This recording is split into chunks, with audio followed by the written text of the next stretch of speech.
So the following is a live workshop session on 3D semantic segmentation.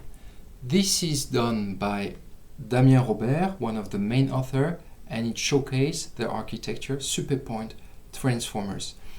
This is an outstanding live session where we have a lot of hint about how it works, how you should design your dataset, what is happening with the SuperPoint graph aspect of things. So without further ado, the following is the start of the workshop with Damien Robert. Today, I will act as the host, and Damien will be, of course, an esteemed guest, and I will be presenting his work on SuperPoint Transformers for 3D point cloud segmentation. But it's not a classical, let's say, research presentation that we may or may not be used to, depending on your background. From what I see, some of you already know what that's about. Here, it's really getting hands down, looking at the code, how it works, and how you can use it directly right after the workshop, or maybe some days after, much easier than what it may be without this kind of presentation is. So at the end, I will be working on that. So just leave me a couple of days. I will be working in the evening and this weekend to make sure that you have all of this next week. So the live session recording, the slide of the presentation, the code is already accessible on the GitHub, but Damien prepared something very nice with a very permissive license, so this is also very commendable. Also, the dataset and dataset links will be provided, and all the resources that we're talking about here, I will compile that and add that as well. So the mission is very simple. What Damien will showcase today is starting with a point cloud and going on to having some kind of semantic prediction as part of 3D semantic segmentation. So each point will be predicted with a specific label depending on some classes that are part of a training dataset. So there are three main concepts. If you feel lost at any point, I will make sure to have this kind of resources along those lines. The three main concepts are the following. So the first one, everything links to 3D point cloud. It's a very specific kind of 3D data representation, let's say. Super interesting because you have this bidirectional communication with various other type of data representation. If you're working in VR and AR, you may be very used or computer graphics to play with meshes. Here it's point cloud. I think you already know what that's about, but it's very specific because it's unstructured, and we need to approach that in a different aspect. And then after, we have everything linked with segmentation and semantic. So I insist here on segmentation and not semantic segmentation, because we are going to see with what Damien does that we target a level lower of conceptualization of objects, meaning that we are mostly interested into grouping, how we group things together based on some kind of criterion. And then after, the last stage that I think is very useful is having an idea about what transformer is, what is self-attention mechanism, and also maybe having played a bit with PointNet, because that's let's say the base layer for 3D deep learning, and everything builds in some aspect on top of that. So that's the thing. If you feel lost, just reach out or put that in the chat, and I will make sure that I push the relevant resources toward that. So the paper, this is of course the main author is Damien Robert, and I will after very soon, just after that, leave you the floor, Damien. But of course, I need also to highlight the two other authors, Hugo Raquet and Loïc Landrieux, who are also part of this initiative. It's a very, very nice paper. It builds on previous work initiated, I think, by Loïc. And it's published initially in ECCV 2023. And I think, Damien, you will highlight how you can extend it with the new 3DV 2024 paper. So you have what is very nice, an ArcSieve paper, a PDF. You have the code and the project. Everything will be sent to you. You will see that it's highly performance oriented in the sense that it outperforms a lot of state-of-the-art things on how easy it is to implement, how little the model is, and how fast it is, basically. And I think I will stop here from my side. And Damien, I will leave you the place to present and to go on to the core of this workshop. Again, before that you take over, I really thank you a lot for taking the time in your busy schedule. Damien is a fantastic researcher. Just as a short introduction, he's finished his PhD. When was it? In January? Yeah, January. So all fresh, all fully in that, and now working at Ecovision Lab in Zurich. So yeah, up to you, Damien. Thank you. So first, thanks everyone for being here. That's so many people. I'm pretty happy to have we have so many people to hear about this project today, and I'm really also grateful to Florent for reaching out for this and organizing this nice workshop. Just quick question: can you see my presentation, Florent, at least? Yeah, from my side, it's perfect. Yeah, thanks. Okay. So today we'll talk about SuperPoint Transformer as introduced by Florent. So quickly, I'm Damien. As Florent said, I just defended my thesis at the beginning of this year on a large-scale 3D point cloud analysis using deep learning. And I'm currently a postdoctoral researcher at the University of Zurich in the Ecovision Lab. So today, as also Florent explained, we're going to work on a semantic segmentation problem. So we want to classify each point in a very large point cloud. And when I say very large point cloud, I mean point clouds of tens of millions of points and more. Maybe for you, it's not that large, but I can tell you that for academia, methods usually do not work so well when you try to scale on very, very large point clouds. So the bottom line of the approach we're going to talk about is SuperPoint Transformer. The little blue dot at the top of this graph here is that we have a model that can perform as well, if not better, than existing state-of-the-art methods while being significantly smaller, like in terms of parameters. We can aim for 2 orders of magnitude fewer parameters in our model than other baselines. And training extremely fast, similar to 2 orders of magnitude or at least 1 order of magnitude faster training time. So it's like a really small architecture that works really well. And the recipe for this is that we want to take a different stance than from different other methods that try to do semantic segmentation. And instead of trying to learn to classify every single point individually and doing a lot of operations and compute and extracting features for every single point, what we do is say, well, if you look at the scene and you look at the semantics, the things you want to do, you want to classify the chairs, you want to classify the wall or something, there's something that's happening that every time you meet a boundary between objects, you always see a boundary, a change in color or in local geometry. And this is actually very interesting because if you say, okay, if for each point I can characterize the neighborhood with its color and maybe a little bit of its local geometry, if I can group local points together with their neighbors as long as they have similar local properties, then this grouping should normally respect the object boundaries. And that's the idea of superpixels in the images and the idea of superpoints in 3D. So what we do is we want to divide our scene in pieces of locally homogeneous geometry and colors, so that instead of having to classify every single point, we just have to classify this group of points, so these clusters, these superpoints. And this simplifies the size of the problem a lot. And in the end, if your superpoints are well constructed, since they should not break the object boundaries, they should not bleed between 2 objects, then you just have to give one class to the superpoint, and implicitly all the points in the superpoint is going to have the same class. So the idea of this is that we want to build a structure that is geometry guided. The effort in computation is going to be dedicated to where there is a complex change in geometry. And for instance, if you look at the floor, we're not going to dedicate a lot of compute trying to say that every point in the floor is floor. It's super easy. They're all very similar. You just have to say that one point is floor and the whole has the same class. This is the intuition.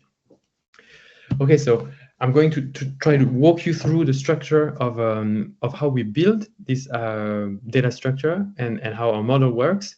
It will help you understand the workshop tutorial afterwards, maybe what's happening. So this is important to understand how do we build this partition. We do this at pre-processing time. We don't do it during training because it's a little costly and because we don't need to recompute it. So for now, think of it as something you do at pre-processing. And so what happens? You give me a point cloud, a raw point cloud, anything. The first thing I want to do is first, sometimes if it's really too large, even if SuperPoint Transformer is scalable, you still want to put it into smaller chunks. So sometimes we have to tile it, typically for outdoor aerial data sets. If your tiles are, like your point clouds are tens of kilometers wide, maybe you need to crop it a little bit. That's just a detail, okay? And so then this raw point cloud, you want to pass it through a little voxelization step because it's common practice in point cloud processing. This allows you to mitigate some disparities in the density in your point cloud. And also, sometimes you have point clouds that have much higher resolution than needed. For instance, if you have a point cloud of millimetric precision in indoor environments and you need to classify chairs, well, it's a bit overkill and you can just manage with much fewer points and then distribute the labels to your dense point cloud afterwards. So what we do is we do a little voxelization, and I insist on this because I have a lot of questions regarding this step.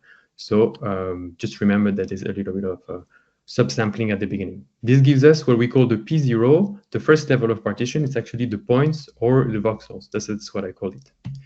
And then for each of these points, we're going to look for the neighbors. This is going to allow you to compute some very local geometric features to characterize the neighborhood around the points. This is where we're going to group the points together for building the super points. We're going to use this. And so if you're familiar with old school point cloud processing, you probably know linearity, planarity, scattering, and this type of features. This is typically what we build at this point. And so based on this, then we have, since we have all the neighborhood, we can also build an adjacency graph by saying, like, I connect the points to their 10 nearest neighbors or something. And this gives you a graph, and you have features for the points. The nodes of this graph are the points, and you have features for those. So this is the setup you need for doing what we do for building the SuperPoint partition. So I won't go into the details of what we use, but the algorithm is called cut pursuit. It was created by my two co-authors, and we have an implementation that is much faster than their the previous version. And this allows us to build a partition of the point cloud, and actually we build a hierarchical partition. So we build several levels of partition that are coarser and coarser. So P1 is going to be the one with the most super points, and P2 is going to have fewer super points that are coarser. Then we build a graph that connects these super points. So each super point is represented by its centroid. It's a node in a graph, and we're going to connect these super points to neighboring super points. Why do we do this? Because this is the structure we're going to use to propagate information. Our network is going to learn to extract features for each node on this graph to characterize the super points, and use the edges to pass information between neighbors and understand the scene, the context, etc. So I'm going to show you what the model looks like. If you're familiar with UNet, it's actually pretty much a UNet with two differences. The first difference is that we're not going all the way back to the full resolution, but we just need to, the decoder only goes back to the P1 partition level, because we only need to classify the super points, and we don't need to classify the points individually, because the way we build it is that if you classify a super point, then implicitly all the points inside have the same class. This allows saving a lot of compute and memory at training time, and this is one of the big advantages of the SuperPoint-based reasoning paradigm.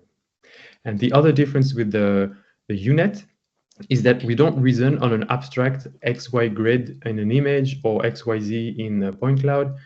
The structure on which we reason and the different subsampling levels are based on the partition. So it means we're using a geometry and the structure of the scene to understand how to pull information and change the resolution. This is very important.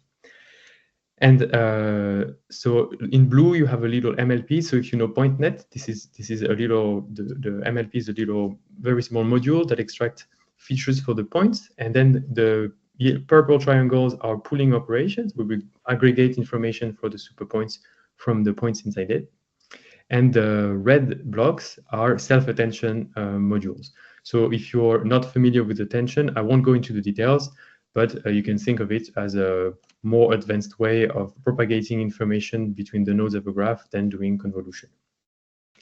Okay, so the output we have, I insist again, is a classification of the nodes of the P1 partition. So it's a classification of the super points, And if you want to have a classification of your P0 partition, your voxels, you need to do a little bit of reindexing. But we provide all the mechanisms for this and extremely fast. But at training time, you don't need to do it. And so you save time by not doing it. And also, if you want to go back to the full input resolution, it's the same type of operation.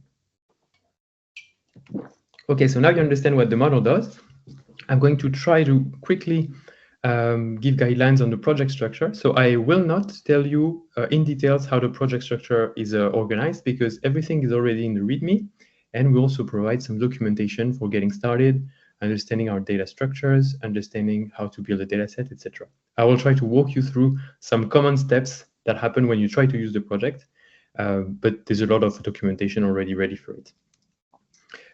Just a word, where the project is largely based on the Lightning Hydra template. So if you look at the documentation for this GitHub template, you will see there's a lot of useful tools that are ready to use for you.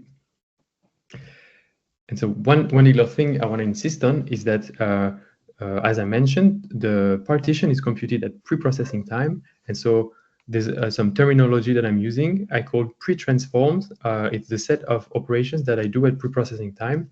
And these are typically the list of things we do that I mentioned earlier, like a little bit of voxelization, neighbor search, computing some features, etc., etc. So this will be done at pre-processing time. And the other type of transforms we do are typically rather augmentations or samplings, the type of things you do when you train on a batch, and you do only at training time. So these like these two sets of transforms. This is useful to maybe better understand what's going to happen a bit later in the tutorial. Okay, so let's dive in. I haven't released the tutorial yet, but I will do probably today or by the end of the week. So everything I'm presenting today, you will have access to, you can play with, and you can do it on your own dataset. I will quickly brush over the preliminaries. So these are the requirements for working with this tutorial, what you might want to be familiar with before working on this. So there are some environment requirements. We've tested everything on Linux machines, but we don't support Windows, or not officially. So and there are some machines on which we've tested in CUDA version. So I let you look into this. I explain how you can install the project. It should be quite straightforward. And then there's a little bit of coding experience that we suggest you have. Some really must-have are here, and some nice-to-haves are also indicated. If you're familiar with the Lightning Hydra template, again, it's useful. If you know Python geometric, it will be very useful because we build largely on top of this. And again, if you have a look at our README before diving into the project, this will just give you a little bit more context. All right, so what are we going to do in this this tutorial? So the scenario is that in the project, we provide some pre-trained models that are and dataset implementations that you can use, but typically people want to use this on their own dataset. So that's what I'm doing right now. I'm using a model that is pre-trained on the DALES dataset that we provide, and I'm going to use it on a very similar dataset that was released by the Vancouver City. It's an aerial point cloud dataset with slightly different classes, but the sensor properties are similar. And we want to do, so what do we typically want to do? We want to use a pre-trained model from DALES and run inference on our new dataset, see how it works, and maybe we want to adjust some things. So I'm going to give you guidelines and pointers of where to look at and how to do if you want to adjust these things. And then it will be up to you when you use this notebook to adjust things to your needs, and maybe you have a different type of data set, different problems. But with this, you should better understand the logics of the project. So first of all, if you have a new data set, what you need to do is to define a data reader. So this is a little function that should read your raw data and output an object that is called data. It's not very original. That is one of the core building blocks we use for manipulating point clouds. So it's very important that you stick to this framework and you use this data object, because there's a lot of useful mechanisms that go along with it. So what we want is that you write your reader, whatever it is, you read your data set, if it's apply or LAS format or something, and you need to populate a data object. So it's very simple. I did it for this data set. It's not very interesting, so I won't go into the details. But you can look at how I did it for my dataset or how I did it for the already existing dataset in the code base, and you can probably adjust this to your own needs. We have a few rules on how we want to declare the labels. So you will also see this in the documentation, and I explained how to do it on the notebook. Basically, there are some good practices for how you should use your labels between 0 and 10 or something. And here I declare those, and I also provide some colors so that we can better visualize the data.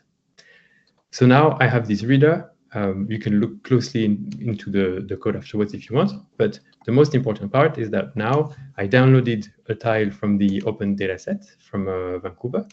Now I'm just reading it, so I have it, and now I have a data object. And I will show you, basically, you can think of it as a fancy dictionary that holds on your data, your point clouds, and attributes of your point clouds. So if I look at what's inside the data, it's telling me I have things in pos. So this is typically the coordinates of the points. This is the colors, because I had RGB colors available from the last size of the Vancouver dataset. But I also had some LiDAR intensity, so I put it there, etc. So you can put pretty much everything you want in it. There are some rules about how you use it, but basically, this is just kind of a fancy dictionary. And you have a lot of very useful functions. So what it's saying here is that in this cloud, I have 34 million points, so it's quite a bit. And so what we want to do is actually to visualize it. And I built a function that is called show. It's very easy to call from your data object.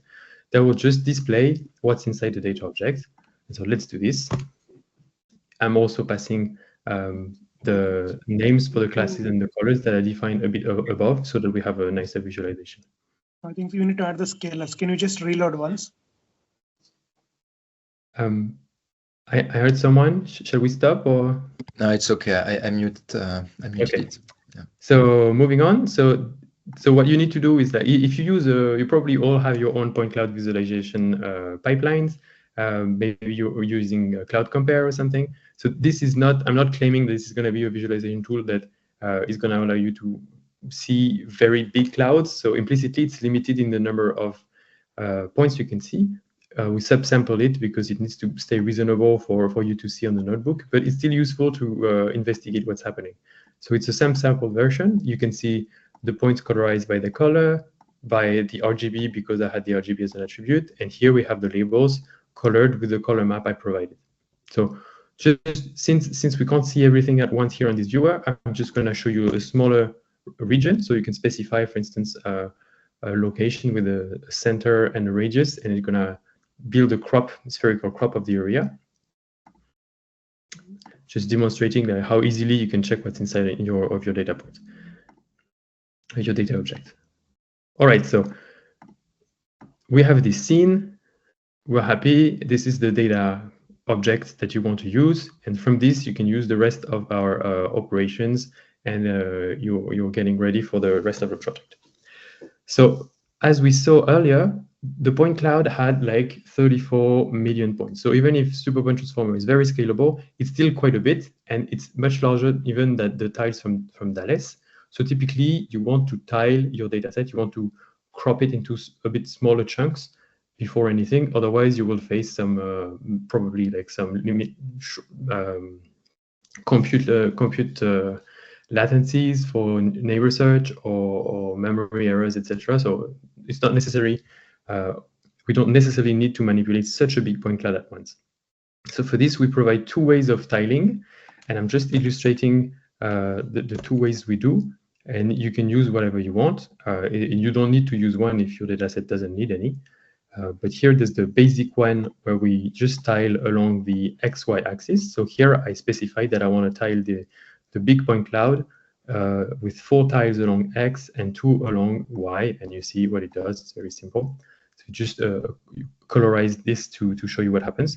And we have another one that is more suited if you have a data set that is not organized with a nice convex square shape like this, oriented with the XY axis.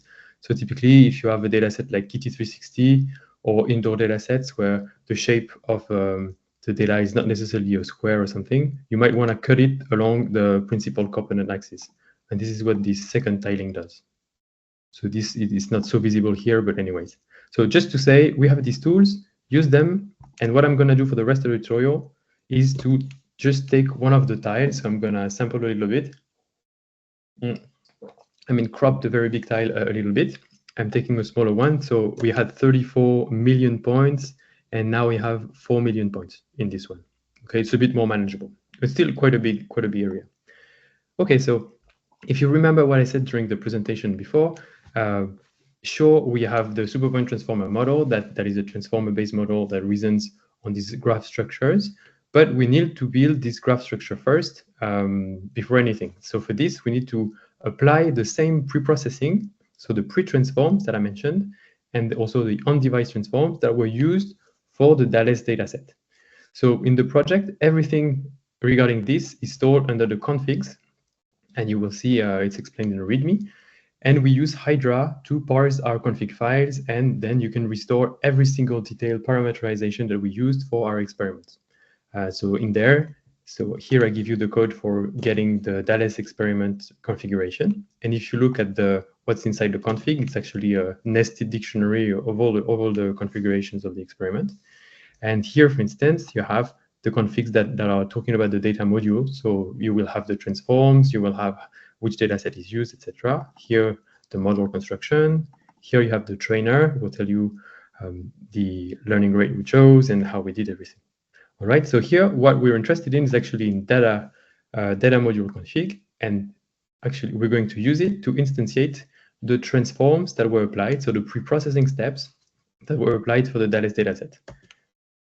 So I got those, I parsed the configuration file, and here I have a dictionary that tells me what these transforms were. So we have the pre-transform, this is the pre-processing step, and then we have the on-device for the training and different ones for validation. So think of those as like the sampling and augmentations that we do for when we train, and this is the pre-processing step. And so we're going to apply those to our data to build the SuperPoint partition. The steps I detailed in the presentation. So let's do this. We have our data object, and we apply the pre-transforms to it. And as you notice, I use a different convention because it's no longer a data object we have, it's a NAG. So this is the second core building block of our project. Data is for manipulating a point cloud and a single level of partition, and a NAG is an object that holds a list of data objects characterizing the different partition levels. So in the end, in your NAG object, you're going to have your input point cloud, I mean your voxelite point cloud in NAG of 0, the first item, and the following items will be partition levels. So you have different levels of SuperPoint partition, along with some adjacency graph that connects these superpoints, based on which the model will propagate attention. So we're running the pre-processing. It's taking a little bit of time because, in particular, one of the costly steps is the computation of this partition. All right, so if you want more information about this NAG data structure, we have documentation for it, and I invite you to have a closer look at it. But I'm just going to show you what's inside. So when I look at a NAG, basically it has a number of levels. So it's saying that I do have, like, the first level is going to be the P0, the point cloud, the voxels. And then the following ones will be like 3 different levels of partition. And this details how many items you have in each partition level. All right, so I'm just going to visualize one. We can use exactly the same way. We can call the show function on this object. And you can have exactly the same arguments as before. You can specify some classes, some colors. You can say where you want to visualize and maybe have a little crop of a much larger scene to better understand. So here, what I want to show in particular is we had this point cloud, and then I'm going to show you what the first partition level is. So here we see our first SuperPoint partition. So this is the first level. This is where we have the most superpoints. These are smaller, but they try to respect object boundaries as much as possible. You see the little balls represent the centroids of the superpoints. You have the points also. And you can see the edges are the edges we use for propagating information. So the model is going to use this graph for propagating features between neighbors. And then you have subsequent levels. Level 2 is a bit coarser, and level 3 is a bit even more coarser. Okay, so this is a bit like changing resolution in your unit. So I put some little details. If you want to manipulate that data and NAG, you can save them and load them from disk. We have other utility functions for this, but everything is in the doc. All right, so now, so far, we have our NAG object, and we can just feed it to a SuperPoint transformer model for inference. For this, we need to instantiate a model. So again, we're going to use the same thing. We can get the configuration for the Dallas experiment, and from there we can get the model configuration, and this will help us instantiate the model.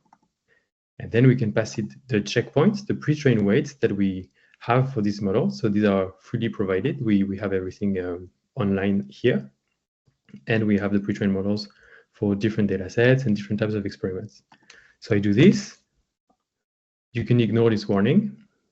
And so now you have your model, you have your NAG object, you can pass it to the model, and you will have an inference, you will run inference on your point cloud. So let's do this. So here you see classic commands with Torch. You put your model on the same device as your data, and you run your forward pass on the model. And the output is a specific object that we use. We call it semantic segmentation output. It's just a holder that allows you to manipulate the output of the data and have utility functions for instance, computing some metrics, or typically if you want to compute the P0 predictions, the predictions on the voxels, you can use it to distribute the P1 prediction to the P0. So I am going to insist a bit more. You remember how I said during the presentation, we have this little voxelization step at preprocessing time, but when we train, we don't need to predict all the way to per point prediction. We just need to classify the P1, so the first level of partition, the first super points. But oftentimes at inference, what you want is actually to have at least a classification of your P0, so your voxels, or even better, you want to have the full resolution prediction for your point cloud even before the small voxelization step at preprocessing. So we have the functions for this. Everything is indicated here. And in this cell, I'm just doing the predictions for the voxels. This way I can visualize them using my show function, and I will show you what the predictions are. So there's a little subtlety. Since our model right now has been trained on Dallas, what it knows, the language it speaks, it's Dallas classes. So it's going to output Dallas classification, and the classes in Dallas are not the same as in the Vancouver dataset. So in Vancouver, we don't have cars, for instance. We don't have trucks and cars. We don't have power lines. But in Dallas, we do. So we'll see that the model, if it works fine, should give us a good classification of cars in the scene we have, for instance. So it's taking a little bit of time for the visualization, but it's fine. So we have the same scene that I showed you earlier. And here are the, so this is what the scene looks like. So if you understand, you have some vehicles, we're in a street, and there's two buildings, and these are the predictions. So the colors are for the Dallas classes, and we see that it did predict two buildings here, a power line, power lines and a pole. The yellow is a truck and the car. So it's doing a pretty good job. There's a little bit of mistake here. Like you see, it's predicting vegetation on the on the front of a truck, but we can forgive it because it's probably a bit undersampled. But anyway, so it's doing a pretty good job regarding that we have Dallas classes. But if what you're interested in are the Vancouver classes, which are maybe different from the Dallas ones. So typically they have low vegetation and water. This is absent from the Dallas classes. If you want your model to learn to do this, then you have to train on these specific classes, and you will need then to create your own data set. And also there's a subtlety, a good reason for also wanting to create your data set here is that in the Vancouver data set, you have access to RGB. You have, so probably pictures, and the colors were projected on the points. This is usually very interesting information for semantic segmentation. In Dallas, you don't have this. In Dallas, you only have a LiDAR intensity, so which is not as reliable. So right now, the model that just made the prediction didn't have access to the colors. It didn't use it, but you might want to train a model to use it. All right, so the next step is what happens next. If I want to train my own data set, build my partition, etc., what do I do? And so I'm going to try to walk you through it. But I won't go into every single detail. Just know that I provide the code for it. You can adjust, I don't know, the voxelization step. You can see how you can play with the partition parameters. And then it's up to you to do it for your data set as a manual exploration first. Okay, so first of all, there's one question we should ask. What is a good partition? What is when are we satisfied with the partition without even training an entire model on it? And there are some we give some guidelines. These are not golden rules, but these are suggestions that we have used for parameterizing our own partitions on our datasets. And I'm sharing some tools for this. So there are two things you want to check for your partition, in particular the P1 level. So the P1 level is the first level of SuperPoints. You want this partition to be efficient in the sense that you want to save a lot of compute and memory, like I said. And for this, you want to have as few SuperPoints as possible. You don't want to have as many SuperPoints as you have points, otherwise it just defeats the purpose. But so this is what the efficiency is for. But the accuracy of the partition is that you don't want to have SuperPoints that are bleeding between objects. So you can try to have very few SuperPoints, but if you're too greedy, then at some point, maybe your SuperPoints are going to be not respecting the object boundaries, and they will not be semantically pure, in the sense that you will have points that have different classes inside the same SuperPoint, and this is not something you want, at least not for the first partition level. So we provide two tools for assessing this.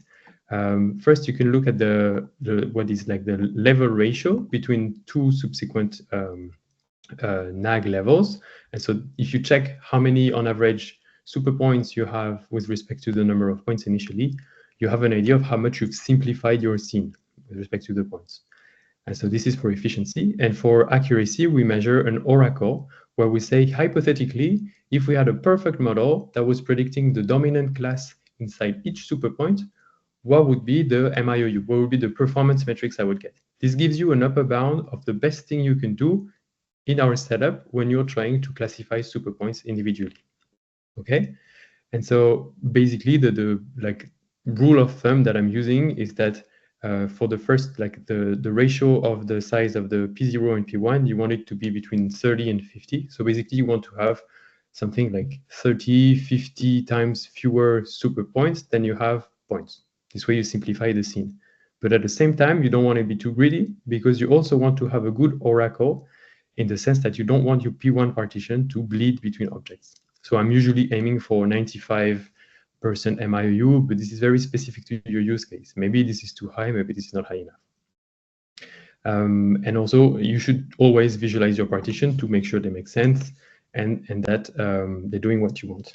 All right, so I'm just illustrating, for instance, for the actual NAG that I have right now, and we're checking if we're in this range, and actually you see the P0 and P1 is 37, 38, so we are in this range, so it does work well. So this was parameterized on Thales, but it's still working well on our Vancouver dataset, so it's good news. It's also because they have the similar sensor properties, so that's fine. And then we can check the oracle. And if you look at the oracle MIOU, it says it's 77, so it's actually much lower than what I said. But to be honest, there are various reasons for this. One of them is that not all classes are represented in the small tile we're considering right now, so the metrics are not perfect. But also, the labels in the labels on Dallas, on Vancouver, for instance, if you look at them closely, they're not of such good quality. So I don't think you can even aim for reasonably a 95% MIOU because there's a lot of poorly isolated points that probably damage the metrics. So this is more a question of this data set. I think you shouldn't aim for a 95 MIOU. It would be unreasonable. All right, and just out of curiosity, you can do the same thing on, like, so it did. This was estimating the Oracle MIOU on the P1 partition, the SuperPoints. We can do the same reasoning on the P0, which is the voxelized point cloud. It's just a way of checking how much precision we have lost when we did the voxelization. Because voxelization also is a bit imperfect, maybe we voxelize points that are different classes together. And we can see that actually, even here, we have lost some performance. In most of the datasets, we don't. But here, because of this a bit sprinkled labels, I think we have this little problem here. But play with this for your own dataset, and these are good tools for checking the quality of your partition. So what you want to do in practice, actually, you want to do the pre-transforms that we did earlier, that we loaded from Dallas and it was already parameterized and so. You might want to individually parameterize these, check how they work, control visually if they work, etc. And so for that, I have this little section that is ready to use for you. So I'm just reinitializing the data, rereading the tile and pretending that I'm starting from scratch again. And I don't think it's very interesting that right now I look into every single detail here. So I think you can just have a look yourself, how you can like play with the voxelization, the neighbor search, this elevation estimation, etc. All these are the pre-processing steps, and you can play with these. For the Vancouver dataset, to be honest, I have tried lots of different parameters, and I didn't get such much better improvements compared to the Dallas partition that I already had. But in your case, I'm sure you can play with these and adjust to your needs. And so once you're ready and you have your pre-transform parameterization ready, then you know how to do your pre-processing, but it's not sufficient. If you want to train on your model, on your data set, then you need to do a few more things. And in this section, I give you guidelines, but these are actually already documented in the project. So this tells you what you should do afterwards. So first, you should create a data set. And so this data set must inherit from our class that is space data set.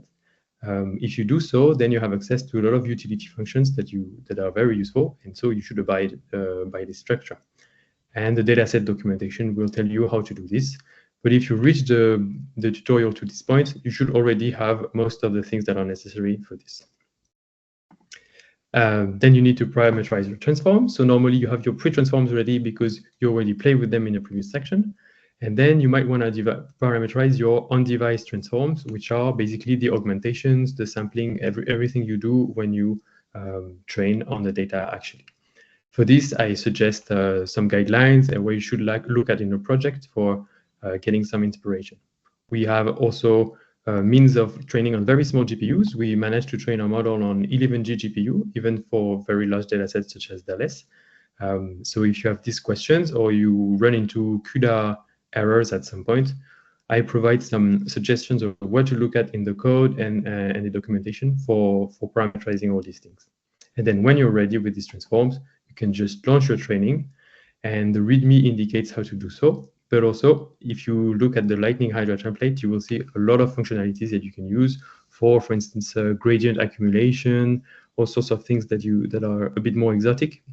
And there's a lot of things that you can do. And everything is ready for being pushed to weights and biases or, I don't know, a tensor board, whatever you're using for tracking your experiments. All right, so that's it. This covers your basically how to get started on a new data set. I have just maybe like can I have 2 slides of conclusion? Yeah. Go ahead. Let me check. So I was a bit fast. I hope it was okay. All right, so you went through this little tutorial. You can use it by yourself, and you will see all the details, and I'm sure it will be helpful. Everything will be online. And then if you want to go further, actually today we talked about a task which is called semantic segmentation, which is the classification of individual points. But there are other types of tasks you might be interested in. And typically one we like is panoptic segmentation, which is you both have to classify every point, but also you have to instantiate to group points per instance for certain classes of interest. Typically, it could be the buildings, it could be the cars, it could be something. And for this, we actually have a follow-up paper that was published this year at 3DV. And everything in the code base is also ready for this. So both papers are implemented in the same code base, and everything is ready for panoptic segmentation. If you're interested in this aspect, you can find everything in the project, and I also have provided demo notebooks for setting up panoptic segmentation. And then here I won't go into very deep details, but I hope you have a look if you use this project and use the tutorial. So I give some guidelines on how to participate in this project. In particular, if you use it or like it, we gladly, it would be really nice if you gave it a star on GitHub, because it means a lot to us, and it's our metric for tracking that this project is useful. And otherwise, if you want to open an issue, please have a look at these little suggestions, because I receive a lot of issues, and sometimes people do not take the time to really investigate themselves. I try to dedicate time to fix the issues, but sometimes it goes a little overboard. So thanks in advance for checking this out. All right, so now we can have, I'm open for questions and have maybe a deeper discussion on the tutorial or similar. I gathered 15 questions. Okay. So yeah, I'm a bit later than yeah. Hope we're okay for schedule. Let's see how we can approach that. I think I can initiate one because it's built onto something that I saw as well, and onto some work I did some while ago with segmentation and over segmentation, under segmentation.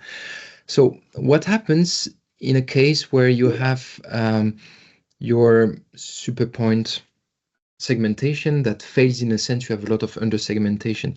Can it correct for that SPT architecture, or is that a limitation? Do you have some perspective to fix that? So when you say under segmentation, you mean that your partition is bleeding between object boundaries? Yeah, right? For example, you have a SuperPoint that has door and walls in it. Yeah.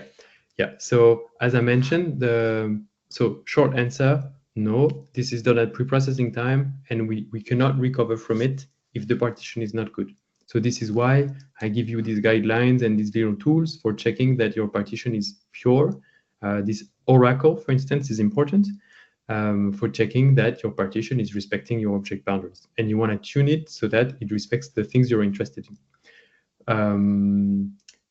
Obviously, it would be interesting to adapt the partition as you learn. It's a direction I would be interested in exploring, but this raises some a bit more advanced questions that typically the partition is not a differentiable operation. So having a model learn to adjust the partition requires some advanced, we have to research more into this direction. It's something I'd like to do, but not doing it right now. But still, if you're worried about this, in the paper, we still have a figure that is interesting regarding this, and that discusses the impact of the quality of the partition for the SuperPoints and the impact of the quality of the voxel partition. And one of the interesting messages is that even if you look at, for instance, the oracle that we compute, and we say for Stanford Inno spaces, one of the data sets we benchmark on, if you compute the oracle on this, and you have an oracle of, say, 95% MIOU, people will say, hey, you're losing 5% of performance that you could have had, etc., etc.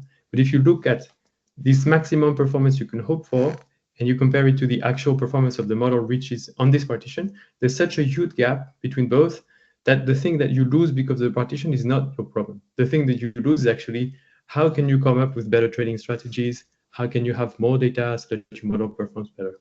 The model is actually not reaching, it's not limited yet by the partition itself.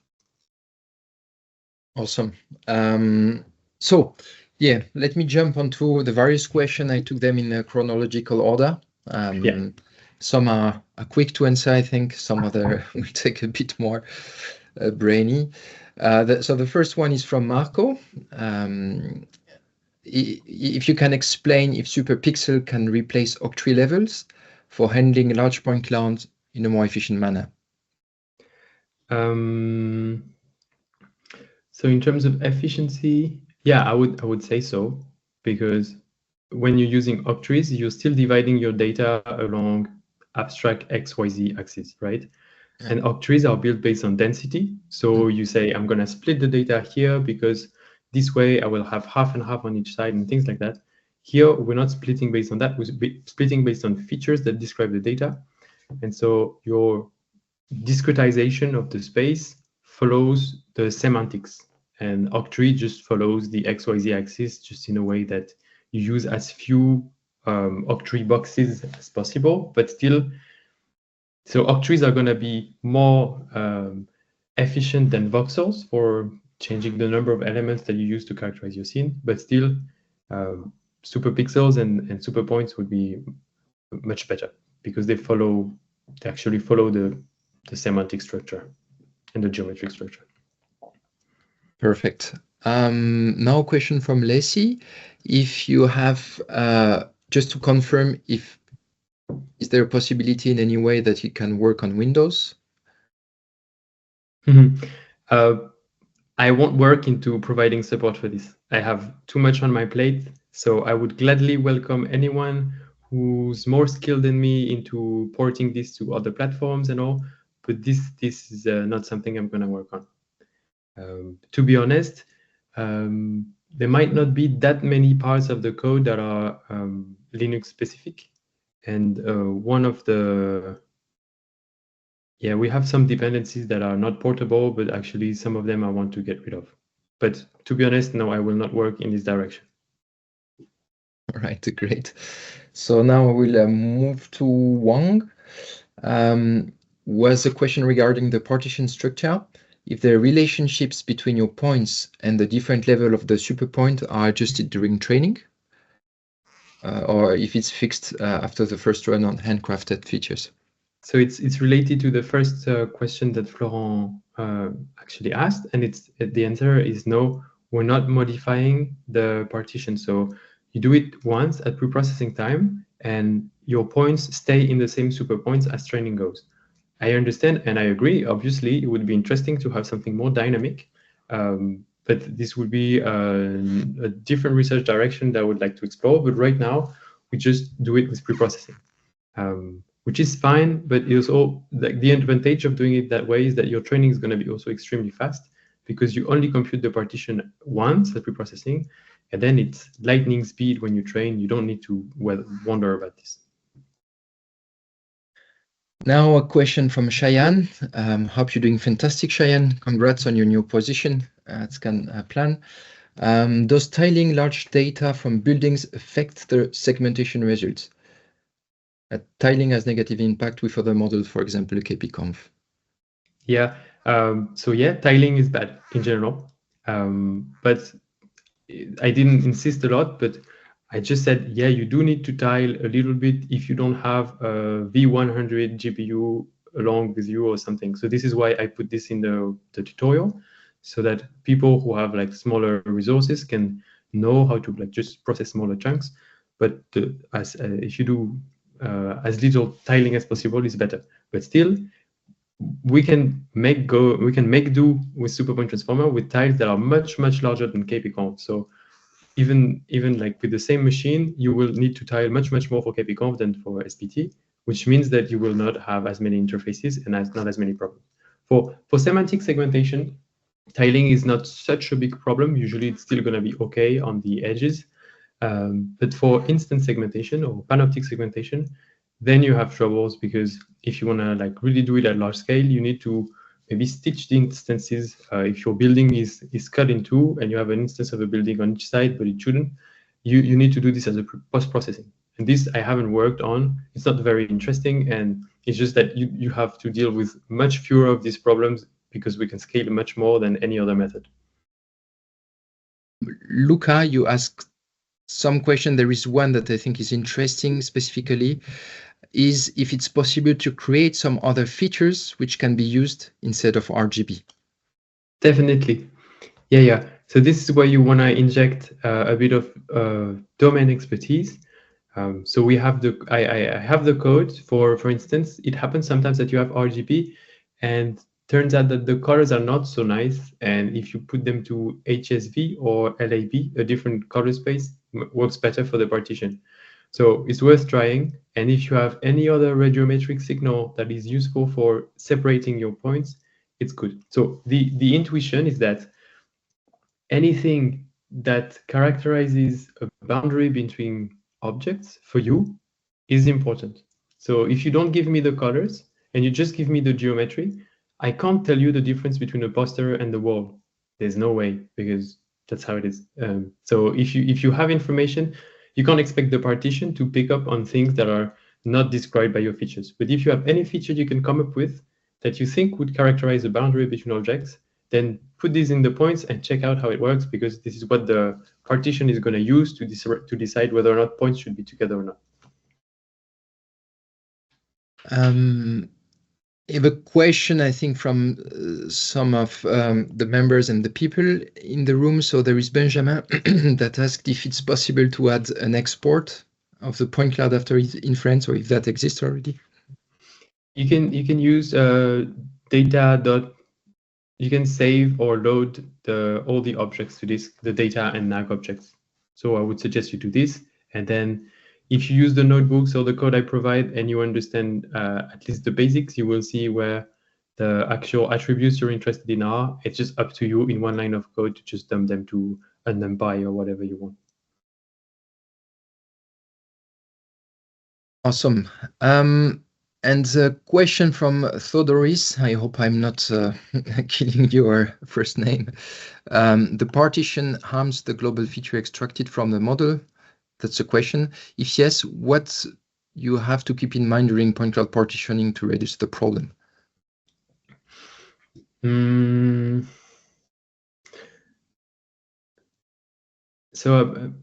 Yeah, I'm wondering what is, so maybe what I was not super clear about when I presented was that the features that we extract from the points, there are some that we do handcrafted at pre-processing. These are used for building the partition. But then when we train, we actually learn to extract features from the points end to end. The gradient goes through the partition. It's just that we don't learn to adjust the partition, but the partition does redistribute the gradient all the way to the points. Just in the same way as when you do max pooling in an image, you actually abstractly decide that a kernel by 2 by 2 is going to be a pooling, and you redistribute the gradient to the things inside. Same thing. So we do learn to extract features from the points. But to be honest, I think we could do a better job at extracting point-wise features. So it's one of the ideas I have, and I will try to work on it. Because right now I'm using something that would look like a point net, if you want, to characterize the points inside of SuperPoints. It's not the most expressive way of extracting features. All right. So let me take two maybe more questions. So one from Graham. There is code for focal loss, but it doesn't seem to perform as well as the standard multi-cross entropy loss. What will be the step we'd need to take to get it to performing better? That's a good question. You can do a paper and make it work. Exactly. I coded it, didn't work so well. But one of the things that are interesting is that instead of supervising, since our superpoints are not necessarily super pure, we supervise the P1, so the first level of superpoints. This is supervised with like normal cross entropy. But we actually have also auxiliary losses that we apply to the higher partition levels, which are not necessarily as pure. And instead of saying cross entropy, which basically says you should be this, and I penalize you if you're not, we're saying this is the distribution of the labels that we're expecting in it. Try to stick to this distribution. And so it's like callback label divergence that we apply on higher levels. And for the focal loss, it's just disappointing. I agree, but it's how it is sometimes. And maybe a last one, but don't worry if I did not had your question in. Maybe after I can share my mail to compile the question and send that over to you, Damien. Or if you want to share your email, that's also possible. So the question is from Sharath, and it's about if the dataset has very few labels of a class, how will you handle that? So this is just a class imbalance problem, I guess. And this is going to be the same for any method, not specifically SuperPoint Transformer. And it's always a problem in machine learning. If you don't have enough data points, then it's a bit of a problem. What you could do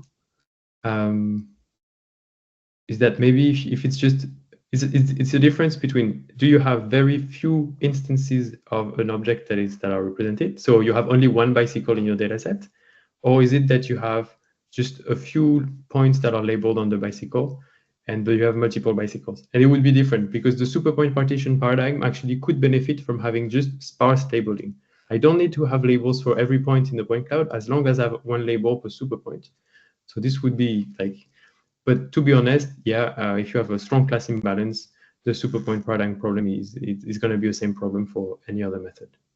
Maybe it might even amplify it. If you have, say, only one bicycle with 1,000 points, then you will have only maybe 2 superpoints, so even fewer labels.